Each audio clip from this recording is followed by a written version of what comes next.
नमस्कार। आकाशवाणी जयपुर अजमेर से प्रस्तुत हैं प्रादेशिक समाचार।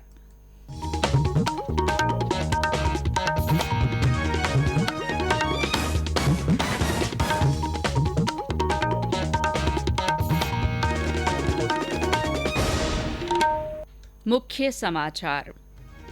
प्रधानमंत्री नरेंद्र मोदी ने कहा, केंद्र और राज्य सरकारें कोरोना महामारी से लड़ने के साथ साथ अर्थव्यवस्था को फिर सक्रिय करने पर ध्यान करें केंद्रित।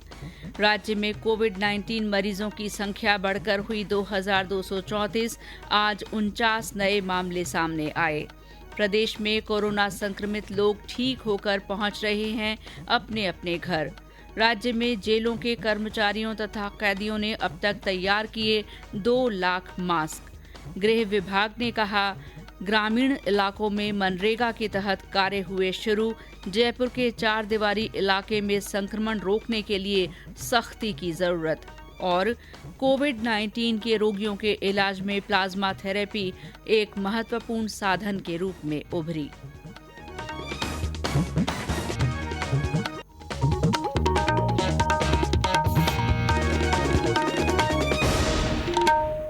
समाचारों के साथ मैं शीला चावला।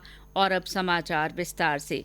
प्रधानमंत्री नरेंद्र मोदी ने कहा है कि कोरोना वायरस महामारी का असर आने वाले कई महीनों तक रहेगा तथा केंद्र और राज्य सरकारों की जिम्मेदारी है कि वे इस महामारी से लड़ने के साथ साथ अर्थव्यवस्था को फिर सक्रिय करने पर ध्यान केंद्रित करें। प्रधानमंत्री ने आज राज्य के मुख्यमंत्रियों के साथ वीडियो कॉन्फ्रेंसिंग के जरिए संवाद करते हुए कहा कि देश में अब तक 2 बार लॉकडाउन हो चुका है और इसके सकारात्मक नतीजे सामने आए हैं। इन उपायों से पिछले 1-1.5 महीनों के दौरान हजारों लोगों की जान बचाई जा सकी है। उन्होंने कहा कि मार्च महीने की शुरुआत में भारत और दुनिया के अनेक देशों में एक जैसी स्थिति थी, लेकिन समय पर उठाए गए कदमों के कारण बड़ी संख्या में लोगों की जान की रक्षा संभव हो पाई है। उन्होंने आगाह किया कि कोरोना वायरस का खतरा अभी कम नहीं हुआ है और इस बारे में सतत जागरूक रहने की आवश्यकता है। श्री मोदी ने राज्य सरकारों से आग्रह किया कि वे महामारी से सर्वाधिक प्रभावित रेड जोन इलाकों में प्रतिबंधात्मक दिशा निर्देशों का पूरी तरह अनुपालन सुनिश्चित करें। महामारी के खिलाफ लड़ाई में समाज के विभिन्न वर्ग के लोगों की भागीदारी की सराहना करते हुए श्री मोदी ने कहा कि आम आदमी अपने स्वास्थ्य के बारे में खांसी और सर्दी जैसे लक्षणों की सूचना देने के लिए स्वयं आगे आ रहा है। प्रधानमंत्री ने राजस्थान में कोविड-19 से निपटने के प्रयासों की सराहना करते हुए मुख्यमंत्री अशोक गहलोत को बधाई दी। एक सरकारी विज्ञप्ति के अनुसार मुख्यमंत्रियों ने संकट की इस घड़ी में प्रधानमंत्री के नेतृत्व की सराहना की। मुख्यमंत्रियों ने अंतर्राष्ट्रीय सीमाओं पर कड़ी निगरानी रखे जाने पर जोर दिया। मुख्यमंत्रियों ने ये भी सलाह दी कि देश में स्वास्थ्य सुविधाओं का विस्तार किया जाना चाहिए। उन्होंने महामारी का मुकाबला करने में चिकित्सा कर्मियों और पुलिस बलों के भारी योगदान के लिए उनके प्रति आभार प्रकट किया। राज्य में आज कोरोना वायरस संक्रमण के 49 नए मरीजों की पुष्टि के बाद इस बीमारी के कुल मरीजों की संख्या बढ़कर 2234 हो गई है। आज जयपुर में 19, झालावाड़ में 9, टोंक में 8, जोधपुर में 6, कोटा में 4 तथा अजमेर, भीलवाड़ा और जैसलमेर में एक मरीज में कोरोना संक्रमण की पुष्टि हुई है। आज भीलवाड़ा में एक बार फिर कोविड-19 का नया रोगी मिलने से प्रशासन की चिंता बढ़ गई है। इस बीच प्रदेश में अब तक कोरोना संक्रमित 669 मरीज पूरी तरह ठीक हो चुके हैं। इनमें से 313 को अस्पतालों से डिस्चार्ज किया जा चुका है। चिकित्सा विभाग के अतिरिक्त मुख्य सचिव रोहित कुमार सिंह ने बताया कि प्रदेश में अब तक 87,777 नमूनों में से 80,830 नमूनों की जांच रिपोर्ट नेगेटिव आई है, जबकि 4,713 नमूनों की जांच चल रही है। देश में कोविड-19 से संक्रमित लोगों की संख्या 27,892 हो गई है। इस महामारी से 872 लोगों की मौत हुई है। स्वास्थ्य मंत्रालय के अनुसार 20,835 लोगों का उपचार चल रहा है। अब तक 6,184 लोग उपचार के बाद स्वस्थ हो चुके हैं। प्रदेश में कोरोना संक्रमित लोग लगातार ठीक हो रहे हैं और अपने घरों को पहुंच रहे हैं। हमारे बीकानेर संवाददाता ने खबर दी है कि बीकानेर के 2 बचे हुए पॉजिटिव रोगियों की रिपोर्ट भी नेगेटिव आई है। उन्होंने जिले के मुख्य चिकित्सा अधिकारी से इस बारे में बात की, जिन्होंने बताया कि बीकानेर में अब कोई भी संक्रमित मरीज नहीं है। हमारे बीकानेर के अंदर हम जब से ये 28 फरवरी को जब कोरोना इटालियन ग्रुप आया था, उसी दिन से हमारी चिकित्सा विभाग और प्रशासन काफी अलर्ट था। हमारे बीकानेर के अंदर 37 पॉजिटिव केस निकले थे, जिसमें एक डेथ हो गई थी, लेकिन कल वो 36 के 36 सारे नेगेटिव हो गए। हमारे जितने भी अधिकारी हैं, कर्मचारी हैं, यहाँ तक कि ऊपर अधिकारी से लेकर नीचे लेवल तक सभी ही को मैं बहुत बहुत धन्यवाद देता हूँ। इनका बहुत सहयोग रहा। ज्यादातर हमारे सहयोग रहा है नर्सिंग कर्मचारियों का, स्टूडेंटों का। यदि ये नहीं होते तो हम ये जंग नहीं जीत सकते थे। मैं यही कहूंगा कि जो भी यदि बाहर से आ रहा है, स्टेट टू स्टेट क्रॉस करके या डिस्ट्रिक्ट टू डिस्ट्रिक्ट क्रॉस करके जो भी आ रहा है, वो अपने जैसे ही वो बीकानेर में प्रवेश करता है तो प्रशासन को नहीं तो हमारे यहाँ पे चिकित्सा विभाग के जो कंट्रोल रूम है उसमें फोन करके बता दे। हमारी वहाँ टीम जाएगी। यदि उसके कोई सिम्टोमेटिक कोई लक्षण दिखते हैं तो हम उनको चेक कराने के लिए क्वारंटाइन में यहाँ पे लेके आ जाएंगे, नहीं तो उनको होम आइसोलेशन की सलाह देंगे, वो वहीं रहे। आप भी सुरक्षित रहे, उसके परिवार को भी सुरक्षित रहे। इसी तरह झालावाड़ जिले के कोरोना हॉटस्पॉट पिड़ावा के दलेलपुरा क्षेत्र से भी राहत भरी खबर है। हमारे संवाददाता ने बताया कि वहां मिले पहले पॉजिटिव मरीज को संक्रमण मुक्त होने के बाद अस्पताल से छुट्टी मिल गई है। सभी 4 को कोविड-19 से रिकवर होने के बाद न्यू मेडिकल कॉलेज प्रशासन द्वारा 26 अप्रैल को डिस्चार्ज कर दिया गया। पिड़ावा पहुंचने पर उपखंड अधिकारी तहसीलदार द्वारा रिकवर हुए 4 से कुशलक्षेम पूछी एवं घर पर वापसी पर ताली बजाकर अभिनंदन किया।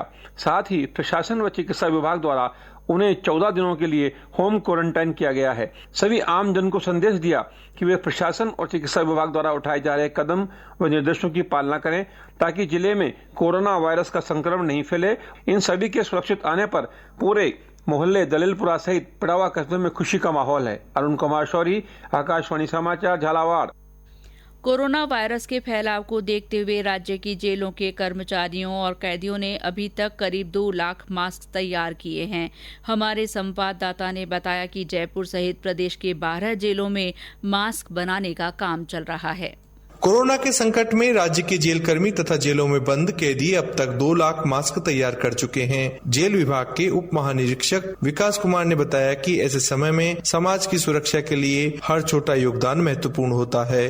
करीब 2 लाख से ज्यादा सुरक्षा मास्क जेलों में बनाए जा चुके हैं। करीब 1 दर्जन जेलों में बनाए जा रहे हैं। जेल के सभी कर्मियों को, सभी बंदियों को तो मास्क दिया ही गया है। करीब 1.5 लाख मास्क ओपन मार्केट में भी आपूर्ति की गई है। दूसरा काम, ओपन जेल में सैनिटाइजर की एक फैक्ट्री की स्थापना की गई है कंपनी के सहयोग से, जिसमें करीब 30,000 लीटर से ज्यादा हैंड सैनिटाइजर अभी तक बनाया जा चुका है। जिस कैप्टिव कंजम्पशन के अलावा खुले बाजार में इसकी आपूर्ति, सरकारी विभागों को इसकी आपूर्ति की जा रही है। तीसरा काम जो शुरू हुआ है वो बंदियों ने और जेल कर्मियों ने मिलकर जो भूखे, असहाय, निर्बल लोग हैं उनके खाने के लिए फूड पैकेट की व्यवस्था की है, जो करीब 75,000 से ज्यादा फूड पैकेट अभी तक जेल विभाग के द्वारा बांटे जा चुके हैं। कैदियों के इस योगदान ने यह साबित कर दिया है कि जब भी देश किसी चुनौती का सामना करता है तो हर नागरिक के हाथ स्वतः मदद के लिए उठ जाते हैं, फिर वो चाहे आम हो या खास। आकाशवाणी समाचार के लिए जयपुर से जितेंद्र द्विवेदी।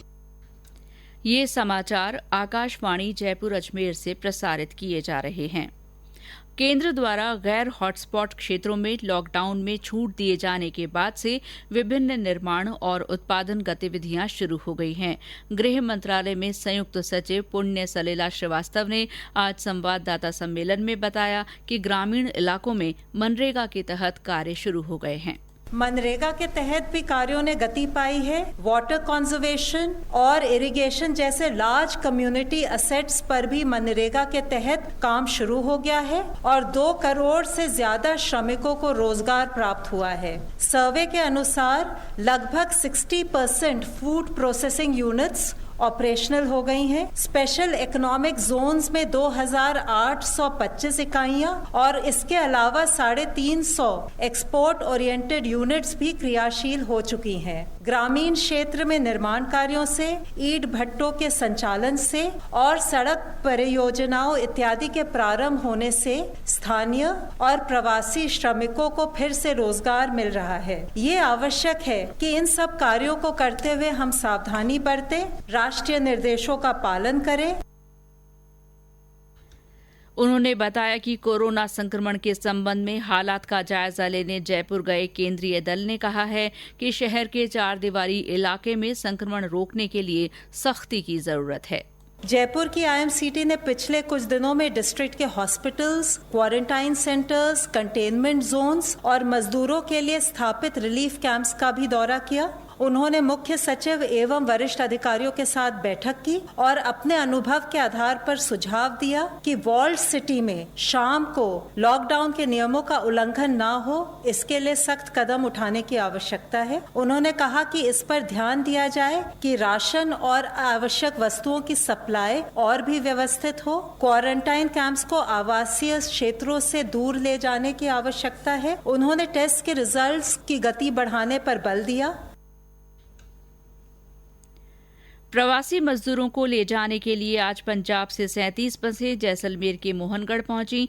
ये बसें पंजाब, हरियाणा, उत्तर प्रदेश, मध्य प्रदेश के श्रमिकों को उनके गृह जिलों में पहुंचाएंगी। वहीं पाली जिला प्रशासन की ओर से 15 बसों की व्यवस्था की गई है, जो महाराष्ट्र और गुजरात से आने वाले प्रवासियों के लिए सुमेरपुर बस डिपो पर उपलब्ध रहेंगी। दूसरी ओर सिरोही के जिला कलेक्टर ने गुजरात के हॉटस्पॉट जिलों अहमदाबाद, सूरत, वडोदरा, राजकोट और भावनगर के जिला कलेक्टरों को पत्र लिखकर वहां रह रहे प्रवासी राजस्थानियों को जिले में न आने की अनुमति देने संबंधी पत्र लिखा है। साथ ही जिला प्रशासन ने गुजरात सीमा पर रोडवेज की बसों की व्यवस्था की है, जहां से प्रवासियों को जांच करवाकर आगे जाने दिया जाएगा।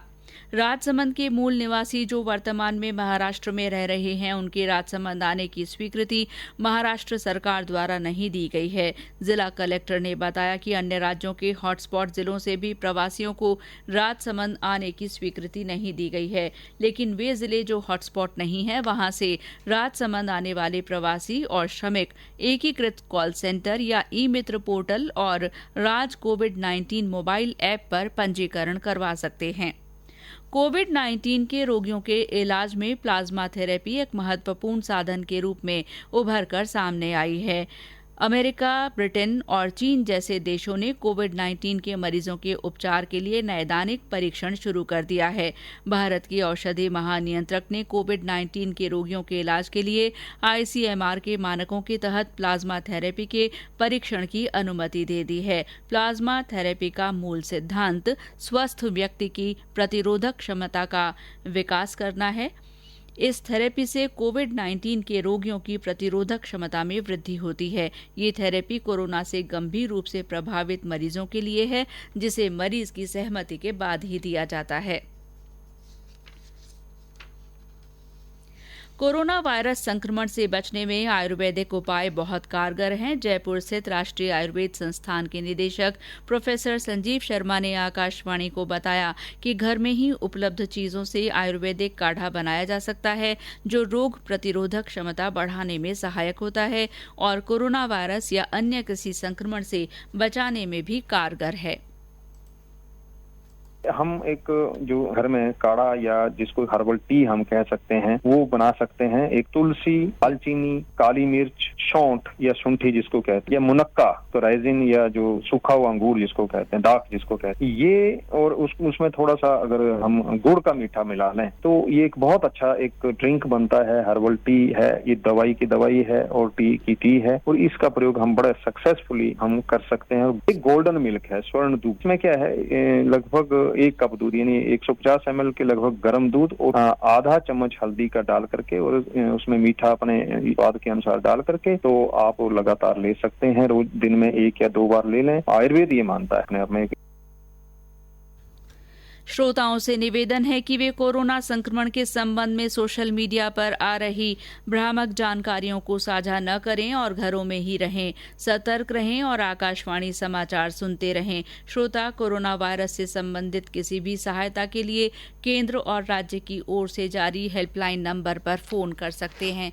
और अंत में मुख्य समाचार एक बार फिर।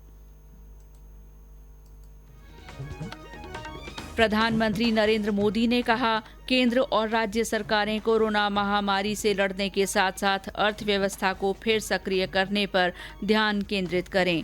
राज्य में कोविड-19 मरीजों की संख्या बढ़कर 2234 हो गई है।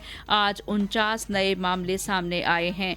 प्रदेश में कोरोना संक्रमित लोग ठीक होकर अपने अपने घर पहुंच रहे हैं।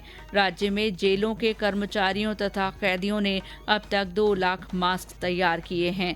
गृह मंत्रालय ने कहा है कि ग्रामीण इलाकों में मनरेगा के तहत कार्य शुरू हो गए हैं।